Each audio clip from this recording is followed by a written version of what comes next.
All right, Blake, we have a bit more of a serious topic today. Do you want to get your nonsense out now? Oh, yeah.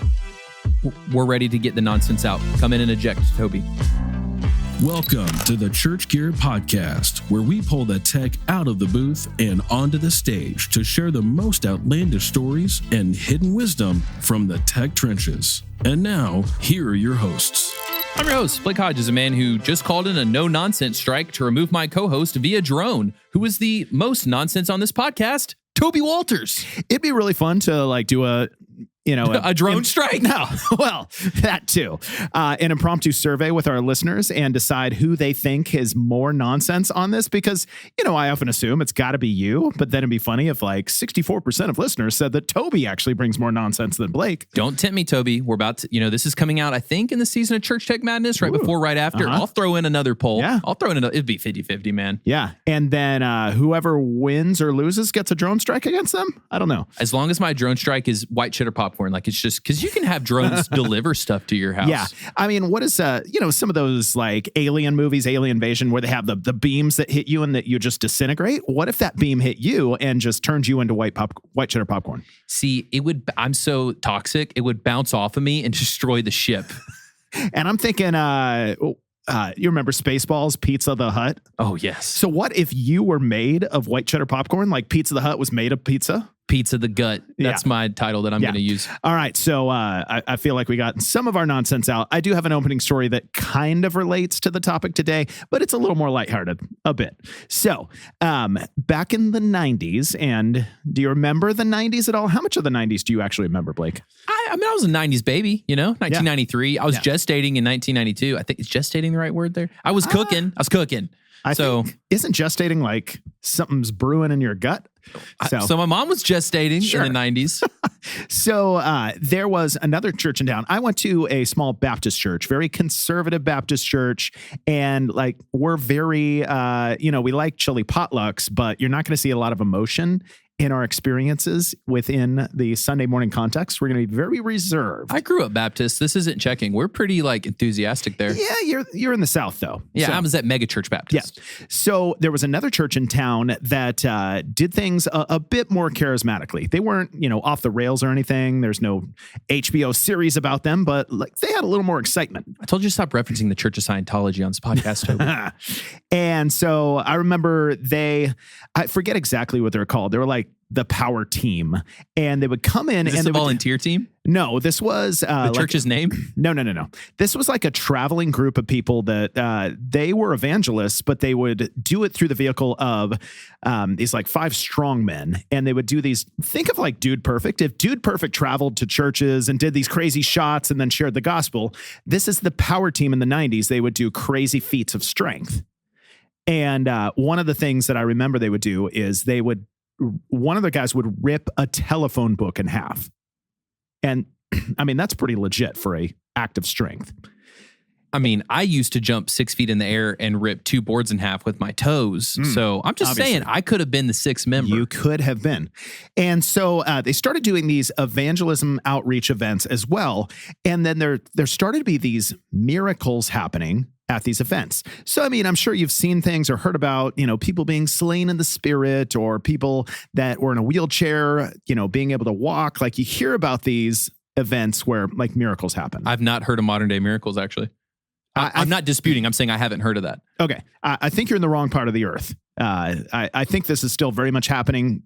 We'll go into a rabbit hole of this some other time, that the miracles still happen, I believe. But this very specific miracle was happening at these events.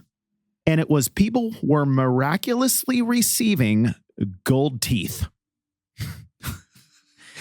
And so, Toby, you said we were getting the nonsense out of the way. Is this getting the nonsense out of the way? So I'm a teenager at this point, and these events, and I'm hearing about these gold teeth. And even as a teenager, I'm thinking, is this the stupidest miracle you've ever heard of?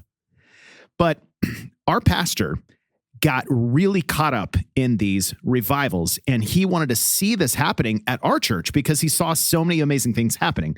And so one Sunday morning, he gets up, and before he starts his message, he just, he takes a deep breath and he says, I just need to tell you guys something this week. I don't know how to explain this to you, but there are these miracles happening over here at this church. People are getting gold teeth.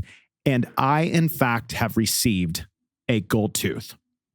Oh, no. And so you've got a very conservative Baptist congregation that's very worried about anything relating, Pentecostal movements of the Spirit. And now our pastor's telling us he has a gold tooth. And he's going to sell it for money. And so nobody really knows what to do with it.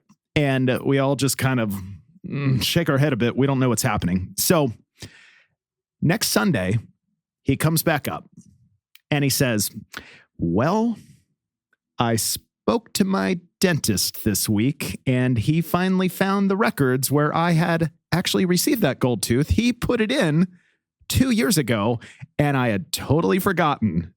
So, man, poor guy, just like he lost the faith of the entire congregation because he thought it was a miracle, but the dentist put it in the whole time. That was a bit of a whoopsie. Well, good on him for being willing to admit it. You've never admitted a fault in your entire life, no. But someone that will admit fault anytime because they are a real man is the AVL Systems Director for Gateway Church and Toby's #1 Texas homie, Will Martin. Hey, what's up?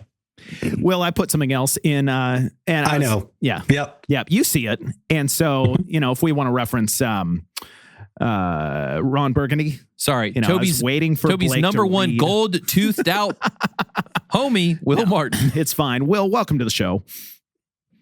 Thank you. Yeah, you've known us for a while. You know the nonsense we get into. So I'm honestly surprised that you were willing to put yourself out there to engage with our level of craziness. But yeah, we have a serious topic to talk about today. So perhaps before we jump into that, give us a bit of your background. How'd you get your start in church tech, and what led to your role today? And how many gold teeth do you have? Yeah, well, that actually started it. I got my first gold tooth, and then it just lunged me right in. No. Born and raised Christian home. Dad was a cop who kind of fell into ministry. And so, yep. No, but in all honesty, I think where it all started was growing up in the church. I felt a calling to ministry. Didn't know what that actually meant because I came from smaller churches.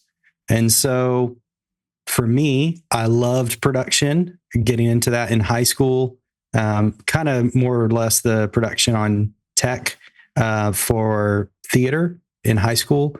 And so I had two worlds. I had gifting in AVL that I really enjoyed, and then I felt a calling to ministry. And for me, those worlds did not collide. So I was torn. I didn't know what I was going to do.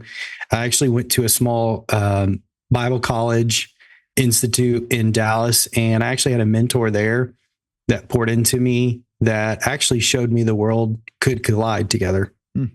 And so I always thought it was stupid. Like, no, there's production. I can do I can do tours or work somewhere, but I can't do ministry within production. And he really kind of helped show me that. He's like, man, this is your instrument. This is how you glorify God. This is your way to lead. And so that kind of lunged me and threw me into working at churches, just volunteering, to contract, to then working full time. So long story short, I started contract in college, 2008, and then into full-time ministry in 2011, 2012, started full-time ministry and left there, went to an integrator for 2 years, and then actually went back into full-time ministry. So basically full-time ministry for 14 years now, almost. And I love it. It's what I'm called to. And I get the opportunity to serve at Gateway Church now. I've been here since November 21. So coming up 4.5 years almost. And so, yeah, it feels like a decade, but it's been 4 years. Yeah. Well, we're going to dive into a topic that unfortunately is becoming more common, perhaps, that a lot of people in ministry are experiencing, essentially when pastors fall, when our leaders fall. I don't know if it's more prevalent than it's ever been, but unfortunately media and, Google and news is everywhere all the time. So, all these news stories, all these documentaries being made. So it's a reality we need to address. And most of our listening audience works for a church. And if you haven't experienced that, I've experienced it multiple times in my life. It's a possibility that you're going to have to face at some point of leaders fail. And so, there's no intention here to disparage any specific leader. If you want to know what happened at Gateway Church, you can Google it. So, Will, whatever you're willing to talk about, kind of talk to us about, the timeline of how things came down, how it's communicated to the staff. Like, what was that moment when your team all of a sudden realized, oh no? Yep.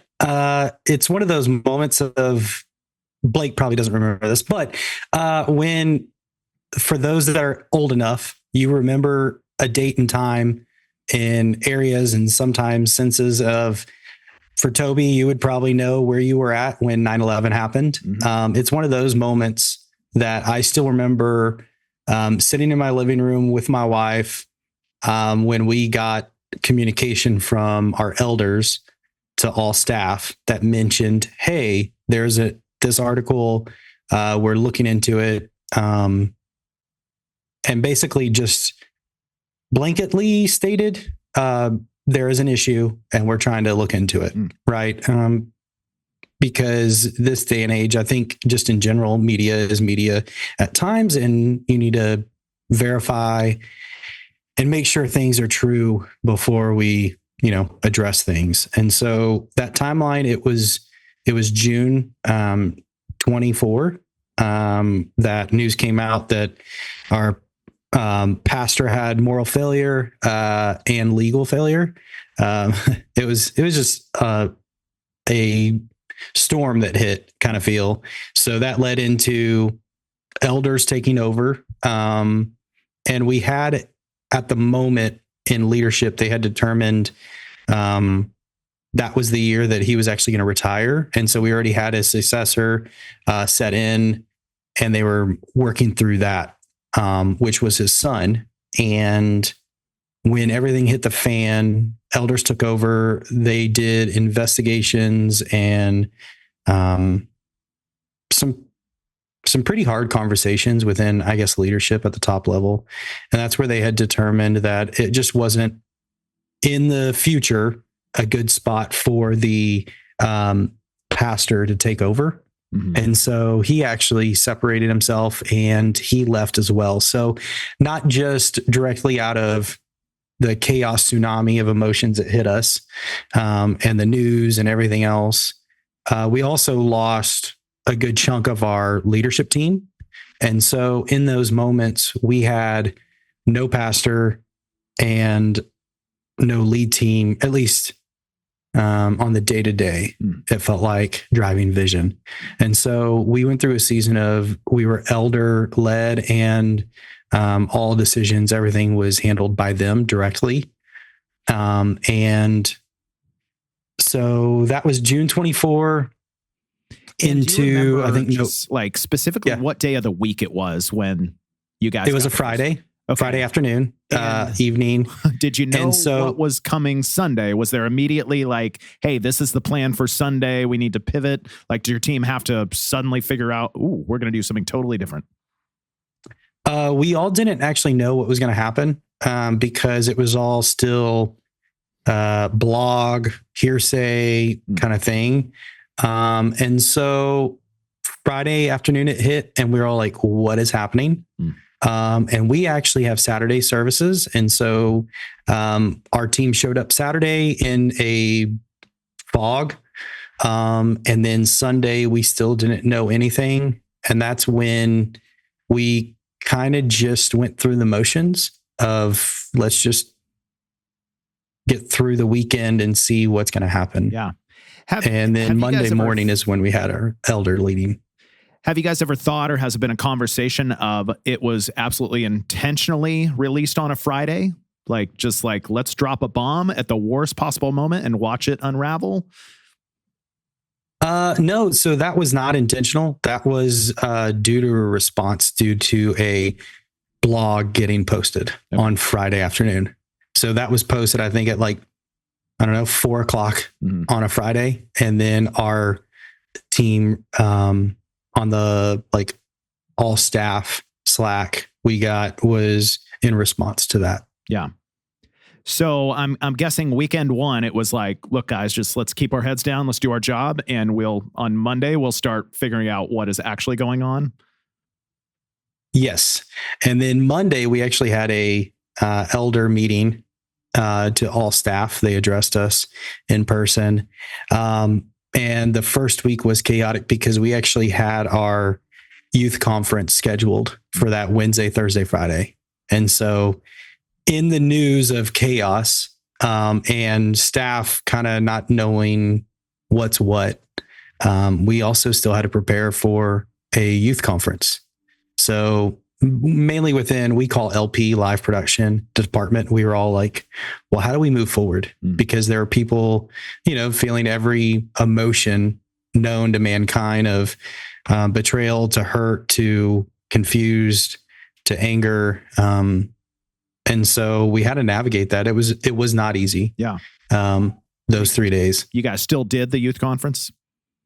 We did. Yeah. Which in all honesty, it was really, we saw God shine through it in the moments of, we had people cancel due to the circumstances and other things. And we get that. But our youth central team and the youth pastors really intentionally use that time to use it as a time to just cry out for God to give just wisdom and just a new, fresh anointing to like the youth department. Yeah. And it was very intentional, but really hard on the back end.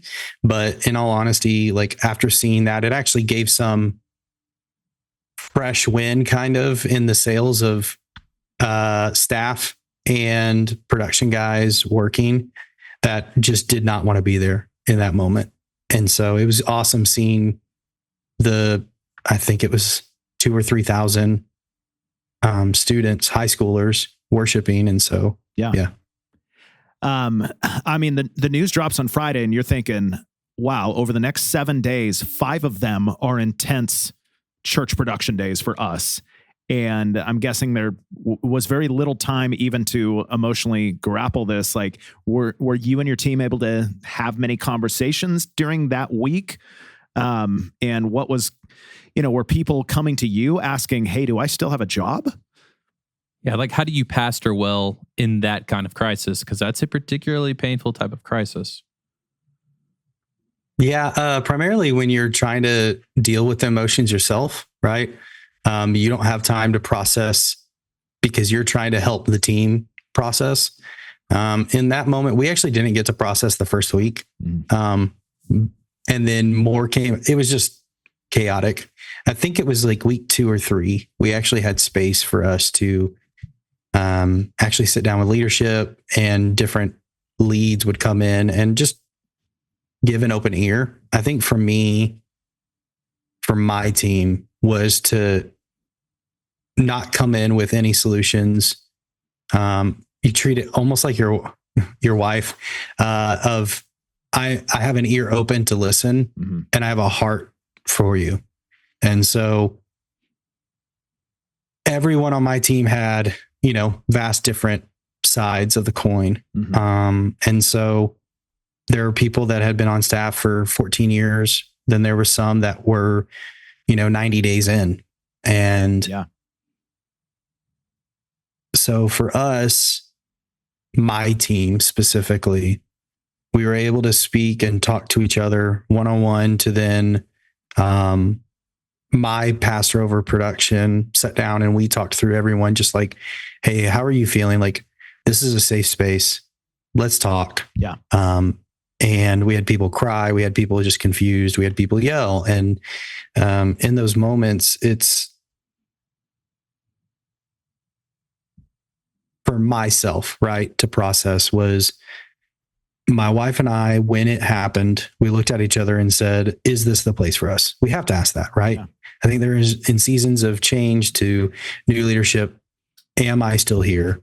Am I in the right place that God has for me? For me, my question was that, am I still here? And ultimately what God put on my heart was, were you called to ministry because of a leader? Did you get called to Gateway because of a man? No, I personally did not. I know my calling was from God, and I'm here to serve his church. To the Great Commission, it's to make disciples and to spread the good news, the gospel. And so for me, it was easy to say, okay, I can hold my water, let the sails down and ride the storm in this moment, because I know God called me to Gateway, not for Robert Morris, not for etc., or not for Pastor Daniel, who's here now. I'm here to serve man, not man, but to help man, but to serve ultimately God and his ministry. And so I think that was a big defining value that a lot of people actually, I think just over time we can lose sight. And I think people that had been here for years kind of, I wouldn't say everyone, right? There are some people that were here in good reasons, but there were a few people that were attracted to Gateway because of specifically Robert, or his ministries or other teachings. And so,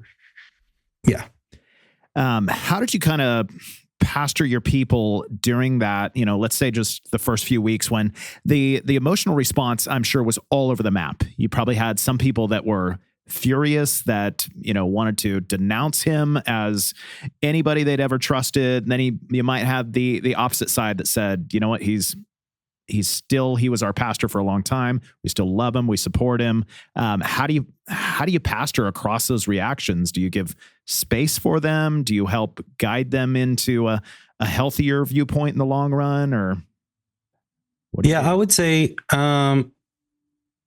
it's hard because I have my own opinion, right? Mm-hmm.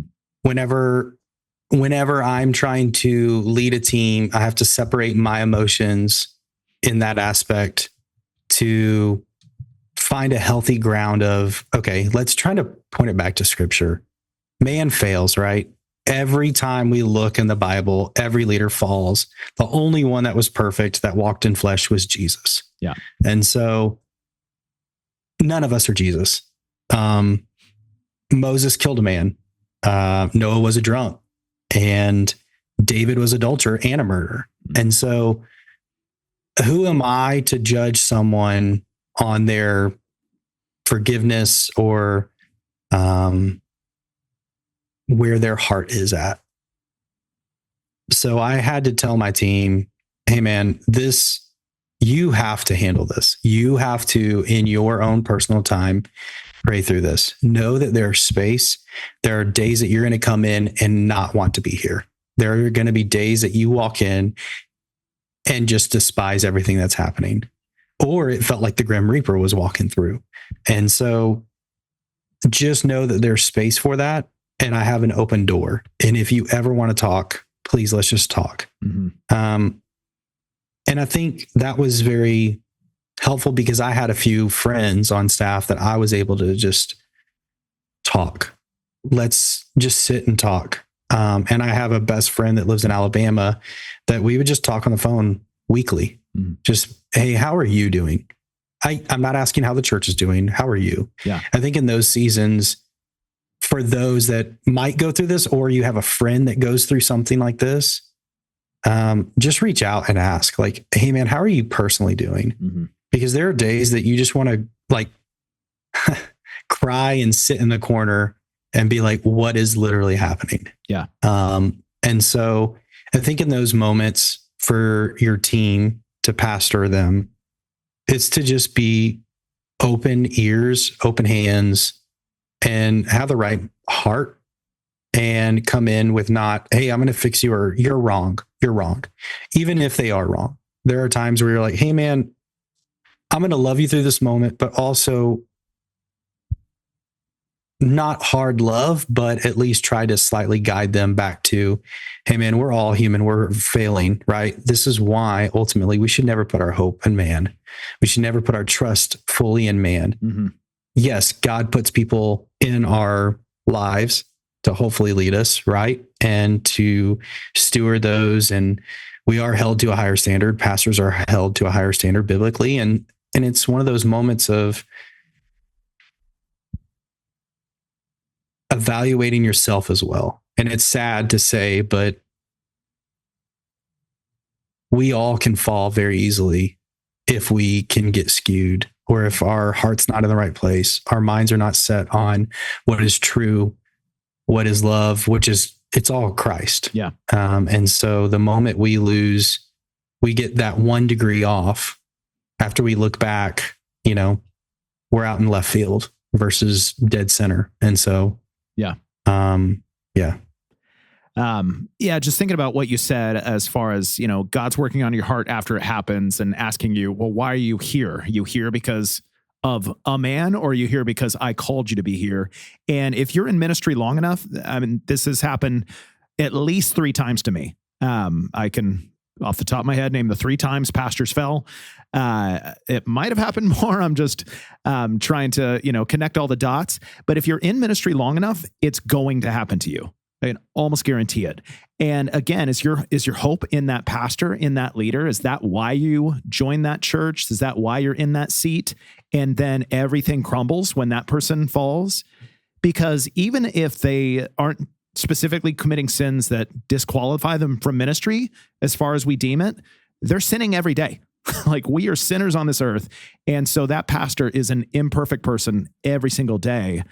But if your hope is in that person, you're just going to be wrecked when it falls apart, inevitably. Yeah, Toby lets me down every single day. Every single moment. You're welcome. I live tweeted, actually. It's Toby's letdowns. Yeah. It's a live tweet. Will, I'm assuming you guys, you mentioned y'all lost some teammates. So how much of your team did you ultimately lose? Like, how did you work through that with fellow team members that stayed? Because, with every person that leaves, you're like, well, maybe I should leave too. And was that like a leadership decision handing down, we have to reduce our staff? Or was that staff member saying, hey, I'm going to opt out, or I'm leaving? And Toby always says you can do anything on your last day. Yeah. We have someone whose last day is this Friday, and he's going to punch Toby in the face. So did anybody do anything crazy on their way out? I would too. Perfect. No, for us, it came in waves. So when it first broke, there were people that left just because they were hurt or confused, or like, hey man, it's just my time to leave. I lost one in that aspect that was new to staff. And in all honesty, it made sense. Like, I understand, it's a hard decision. It's hard to stay in that, mainly when you're like, hey man, I'm so fresh. I think he was at like 100 days on staff when the news broke. And so that was interesting to see. But then from there, we had the wave of, like you mentioned, Toby, giving space, because that was June 24, and it was just chaotic, to more staff failures and other things coming to light when they did the investigation. And a lot of people were let go in different areas. And then when it came to the end of 24, they actually opened up, we called volunteer resignation. And so they gave space of, hey guys, we understand it's been a hard season. It's been a grind. The last 5 months have been very difficult emotionally and physically. And so we want to give space to those that are like, hey, I don't think I'm in it anymore. I think I need space. I need separation. And they said, this is your way to not just grind or say, hey, I've got to do this because I don't have anything else. And so they said, hey, we will actually give you severance due to your tenure here on staff. And so they gave space for those that felt like, hey, I'm just not in it anymore. This isn't the place I need to serve. But they gave them that option of like, hey, we will support you in that option. We'll give you severance, please. Because in all honesty, like, if you are not bought in, you're not doing justice for yourself, for the ministry. And there is a space for someone else possibly that can align up better, and a better place for you to grow and just use your giftings even better. And so that was at the end of 24, and I lost 4 more on my team from that. Mm-hmm. And so roughly I lost probably about 50% just on my team on the day-to-day, not just organizationally. And so I think at that time, the organization, we had lost 20% roughly. Mm-hmm. And then, yeah, and that's just continued of, hey, we did do a staff reduction and different things like that. But we do have a new pastor who was set in September. It's Pastor Daniel Floyd. And it's phenomenal to see just the new restructure and everything else. But yeah, there was a season of just left and right of, okay, we'll look at Slack and see who's still on staff or not. Yeah. But it was hard. It was hard because you lost friends, right? You lost people that you worked with that, even if they weren't your buddy, but professionalism of, hey man, I know these people I work really well with in IT. We work with IT all the time. And it's hard when you work with someone that knows the workflow, that you guys have a great working relationship, and then they're not there anymore. Mm-hmm. And so, but in that season, I challenged my team to just continually pray for leadership and pray for those as well, because too many people are like, oh, it's easy to quit. And I'm like, no, it's not. If this was your church, the place that you had community, that you worked, to actually admit that, God, I think my season's up, that's a huge, bold statement. Yeah. And stepping out of the comfortability of like a job, knowing that there's a paycheck to help take care of your family, but also finding something new. Yeah. And so, yeah.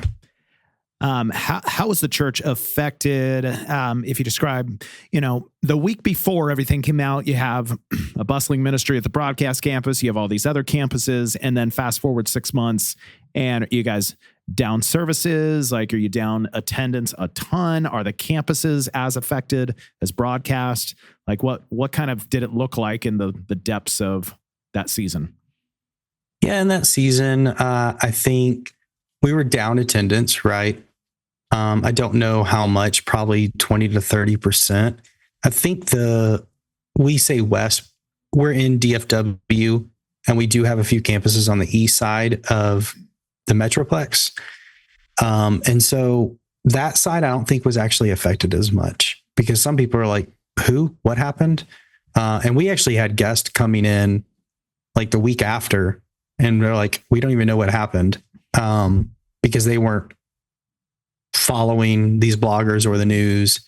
And so the Western side, where we're primarily focused and centered, is South Lake, which is on the west side of DFW. The campuses there felt it more, just because proximity and everything else.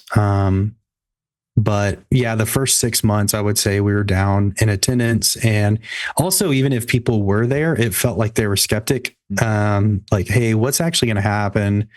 We're kind of here to watch, observe, which is valid. Yeah. So, did you guys end up closing any campuses?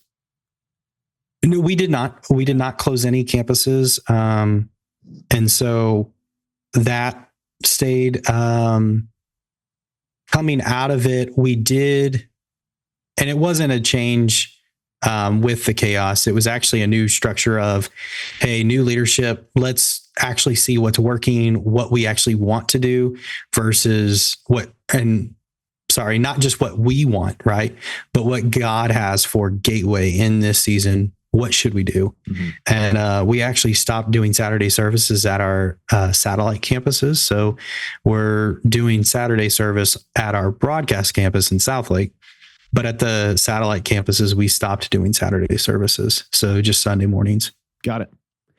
So going back, you talked about when you first felt the call to ministry, you felt like, well, I can do production or I can do ministry. They're two separate things. And, when you go on the road in production, there's certain behaviors, there's certain activities that happen on the road, on tours, that you're not necessarily going to lose your job for. That you're not going to be disqualified from touring because you behave a certain way.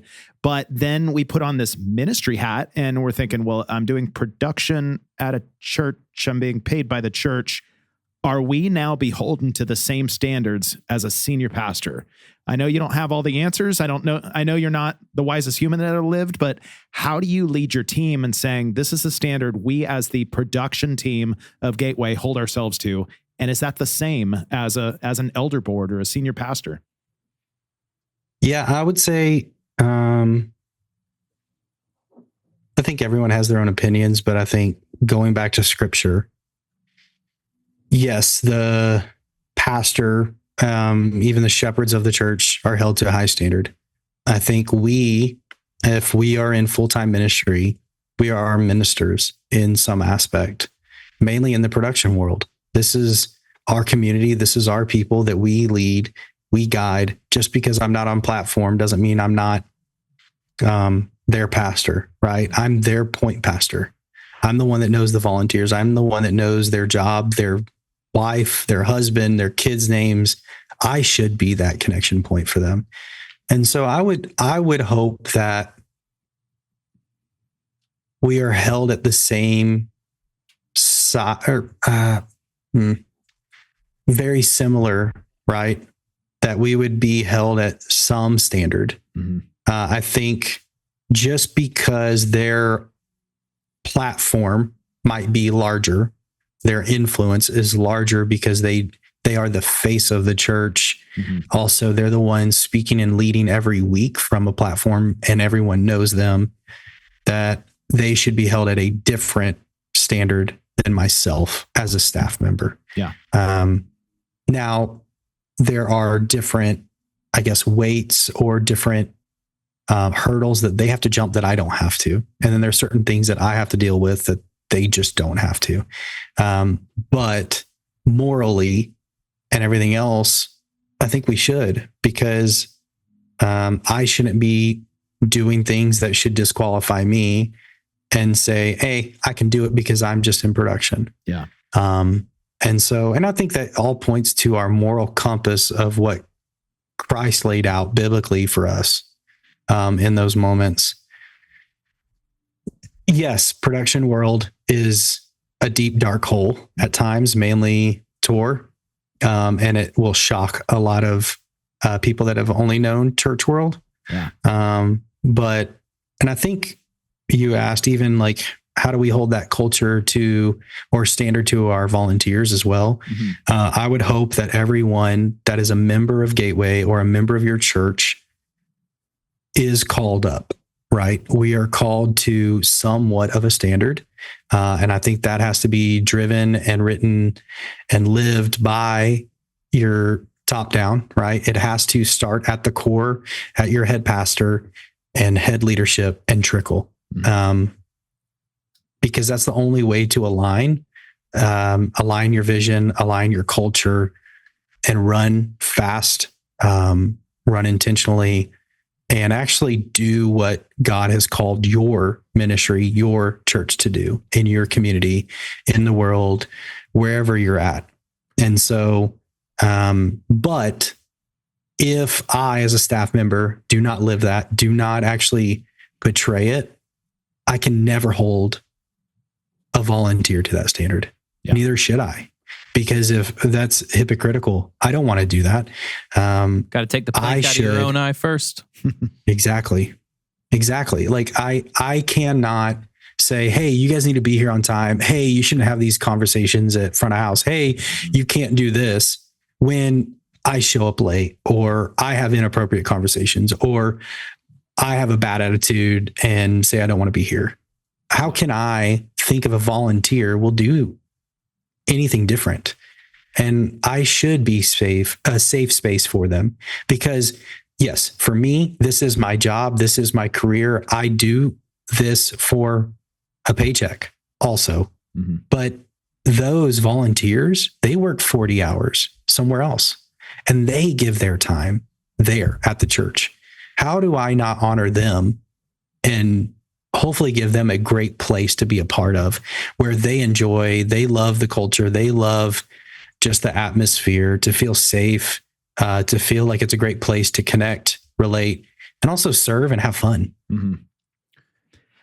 Do you guys have any specific differentiation in expectations or language for if you're on stage as a volunteer or musician or somebody speaking versus if you are, off stage? So does a camera operator have to hold to the same moral standard as the person playing guitar on stage?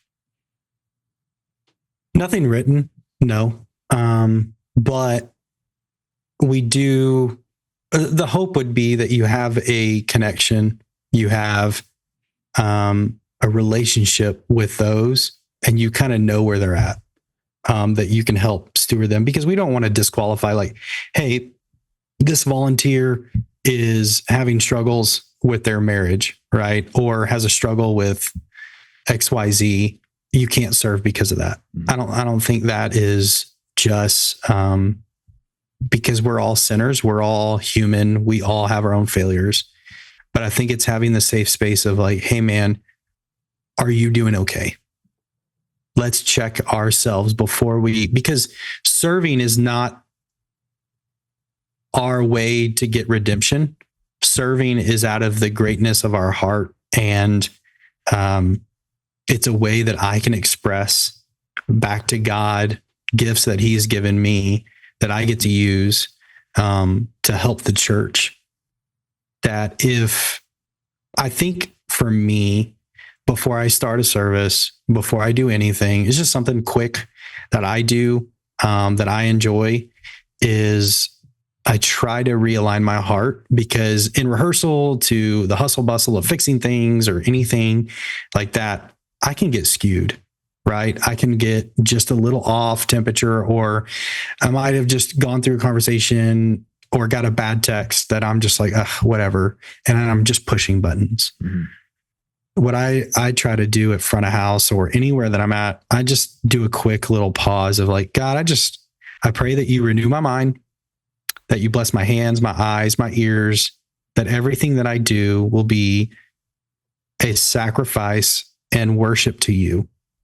And it just helps realign my thing that I do, and what we do in serving is to worship God first. And so I think in those moments when we get skewed, those little things can help us try to redirect us back to true north. And so that helps me on standards of culture to everything else. Mm-hmm. I think it all helps bring back. And I think the volunteers actually, we forget volunteers are here to serve at times the church and not fill a role. Mm-hmm. Too many times we're like, hey, we've got roles, we got camera ops, we got graphics, we got front of house, we got all these other things that we have to fill. Yes. But first is they're there to be community and to serve. Mm-hmm. And if we lose sight of that and only see them as a number and not a person, we create a bad culture, which will actually drive people to not be in there and not to serve with us. Yeah. Toby, do you think there should be a difference? I mean, wouldn't we all be held to the same standard to be sanctified like our Lord and Savior? I mean, I am open to the possibility that considerations are different. I know some churches, if you're going to be on stage, you're considered a worship leader, and so held to a different standard than if you are serving on the parking team. So I'm not making a statement whether one is right or wrong. I'm just saying that I'm open to the consideration that there might be different policies at different churches. Toby's open. Now, with that, I will say, I have been of churches that don't care of your salvation status if you're on platform playing because of your talent. We do not do that. We actually do ask that people are believers of Christ, because this is an act of worship, not a gig. Yeah. And so I agree with you, Toby. And I think there is a possibility, let's say, somebody comes to church, they're exploring the faith, They clearly say, I'm not bought in. But they say, I would love to serve on the parking team. I would be so excited about that. But if they said, hey, I'd love to get up and help be a part of the band, I'd be very hesitant about that. This is so tough because depending upon the situation, I fully agree or disagree with you. Yeah. So this is a hard one. Yeah. So currently, for Gateway to serve within our church, within Gateway, we actually ask them to be members and they go through Growth Path. And so they get to see the vision and the culture of who Gateway is, why Gateway does things. And that's what we ask, is because volunteering to us is not to fill a role or missionary date someone to bring them to salvation. But it's a way that we get to express to God our gifts, our talents. And that's where I agree. I've had people shadow in production. They're like, hey man, I just came off the street and I love production. Mm-hmm. Can I get involved? And I've had people come to faith in the team, which is awesome and exciting. But I also understand that we have to create a safe space for people. We also have to be aligned under leadership and also vision of, hey man, what I'm here to do is not to push a button, not to have attitude, not to have all these other things, but to serve God first. And I think primarily, like you're saying, there are some roles that I'm like, I wouldn't say a higher standard, but we have to be more self-aware in those moments. Yeah. I feel like this is a whole other a great podcast topic at some point to dive into, just the spiritual health of your volunteers. And I want to jump back to pastors because we're sometimes we try and stay on topic, Blake, every now and then. What's a topic, Toby? Yeah, what's a topic? We all have strong opinions. I have a very strong opinion about our pastors that, like we said, they're human beings. They are fallen creatures. They're called by God to a higher standard, but, I'll talk, specifics about one of my pastors, my leaders. I was the worship pastor under him, and he launched this church. He led it for 18 years, 1,000 people. It was his entire life, his livelihood, his career, his life's work. He ended up going through a divorce and stepped down from his role. He self-selected out and then put another leader into place to then take it over. And I watched, of 1,000 people, 998 of them turned their backs on him. And I thought, for myself, I was like, that is not a biblical model. And I, kept connected with him. I actually hired him because he didn't have any work. And so, how would you encourage people in production roles, staff, any staff members? I would say, let your pastor know, look, no matter what you do, you will still be my friend. I will still love you as a child of Christ, versus, just saying like, if this happens, then bro, you're dead to me. Do you just have any advice on thinking about that before it happens and how you're going to continue or not continue that relationship? That's really hard. Yeah. Coming from what we came from, that would be hard for me to say. Yeah. That, hey man, I'm your buddy. I didn't know him. Hey, that helps. But I think in the moment, like you said, we're all human. We all fail. We all have our own sin. That just because theirs came to light doesn't mean that they're worse than a human than I am. Mm-hmm. Right. Because there are things of people that if it came to light, people would be wrecked. Right. So I would say, kind of like your mom, you don't want to judge before don't judge the people if you don't want to get judged. And so for me, I would just say, check your heart. Mm-hmm. Because I know there are times where you get stressed or mad or frustrated with a person.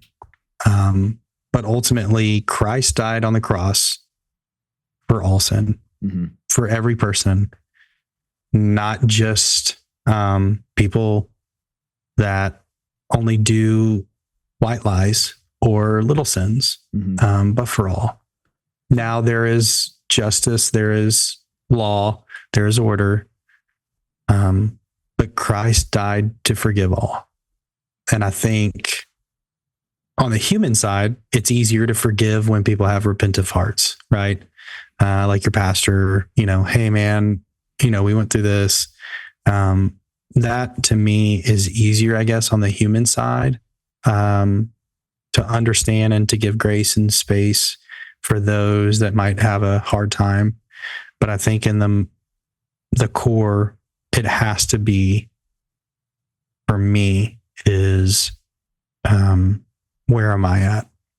Toby, I think, and I can't control everything. Where I hear you parsing it out is not, there's a difference between, and Will, let's see, since you had the same experience, there's a difference between, hey, you can't lead anymore, and hey, we're abandoning you, forsaking you, lose my number, I hate you. Like, there's a big difference between those two, and people seem to have gone from, I'm here for this guy, to I hate this guy. Like, no, maybe just removed from leadership is not also cut out of my life and condemned. Because if you think about it also, if you are whatever job you want to come up with, if you work for a computer engineering firm, or you're a janitor, or you're whatever job you do, and you have an affair, you're not going to lose your entire life. You're not going to lose your job, probably. Depends on who you cheated with. I know. Depends on how jealous your spouse is. Generally speaking, you're not going to lose your job. You're not going to lose your community. You're not going to be ostracized. But if you're a pastor, and granted, you are being called to a higher standard, but you lose your job, you lose your community, your family may have to move. You may have stories written about you. You may have documentaries made about you. Your children might be bullied and ostracized. You might not be able to go to the grocery store in your town anymore because everybody knows what happened. And so, that reality just absolutely crushes me, that's not Jesus's response. That's the reality of a situation. So for me, I would love to say to any pastor, if you ever fall, I'm still here to support you as a Christian brother or sister in Christ. That you may lose your position, you may lose your job, you may have to move. I just want you to know that I will still love you as your brother in Christ. And you can take a job in Toby's basement. We still got Phil chained up down there. Yep, so exactly. Well, and I know that's easier said than done when it happens to you, because it hurts personally. Yeah. Will, I think we might skip the disaster story for this episode. Yeah. It just doesn't fit the tone. But you really, went. I did have so at the end, I want to ask, how's Gateway doing today? Like, I know you got a new pastor. How's the recovery going? Are you seeing you guys moving ahead, attendance coming? Do you feel like the Spirit is now moving in the right direction for you guys? Yeah. I would say Pastor Daniel has mentioned this a few times. We're flying the airplane and putting it together at the same time. So we are picking up pieces as we continue, but we are moving forward. And so he's brought in fresh vision and also even method, right? The Bible does not change. The gospel does not change, but how we do our day-to-day task, or how the method that we do it can change and should change as society changes, technology changes, all of these other aspects. And so he's kind of shaking it up of, hey, what's the real reason why we do this? Okay. Is that something that we actually want to do moving forward? And so he's been challenging us as staff. One thing that he has said that I love, and I think we can lose sight, we as in full-time staff members of churches, and even some of the larger places, you can lose sight of this too easily, is we are members of the church first. This is not my job first. This is ministry first. And so he asked us all, he was like, man, we should, as the members of the organization of Gateway, as staff members, we should be the best church members. And so he's brought us back to our first love and has set that kind of milestone, the boundaries of, this is what we stand for. These are the values we stand for. And this is what we're going to target to hit in ministry. And these are the only things we care about. And it is providing and spreading the gospel. That is king. And we might cut back on some things, but we're going to be the best church members, and we are going to spread the gospel every day in how we do it. And so I think there's a lot of hope. There's a lot of light at the end of the tunnel. And there's a lot of staff really hopeful. And the congregation just, honestly, it's crazy because it's kind of like a fresh win. And so it's exciting, mainly in the backside of it, to see that Pastor Daniel, how he communicates in office, like 101 to small meetings, to then staff meetings, to then even on platform on a weekend, is the same across the board, which is hard to find, I think, at times. And so it's really hopeful, but also refreshing, at least for the production side. We see the backside, the back door sometimes, and that can skew your just view of some people. And so it's been really refreshing and kind of bringing back hope in leadership. And so I'm excited for that. And I would say challenge those in church, in our world. Have hope, pray for those around us, hold up your pastor in prayer and your leaders in prayer, because we all need it. But also, if someone goes through this, don't ask for just insider information, but ask like intentionally, how are you doing? How can I help you? Or can I pray for something for you? And so, yeah. Ask about their heart, not their heresy, check on them, not the juicy gossip. Yeah. Will, you had a lot to keep going. It was a lot for you to keep Sundays running. So I'd just be curious to hear what advice you have for people to keep Sundays running. Yeah. We've mentioned it a few times, but I would just say, know your why. And my why is to spread the gospel. And so I'm called to full-time ministry, and I have gifts and talents that are different than others, and everyone has it. So I would say know your why first.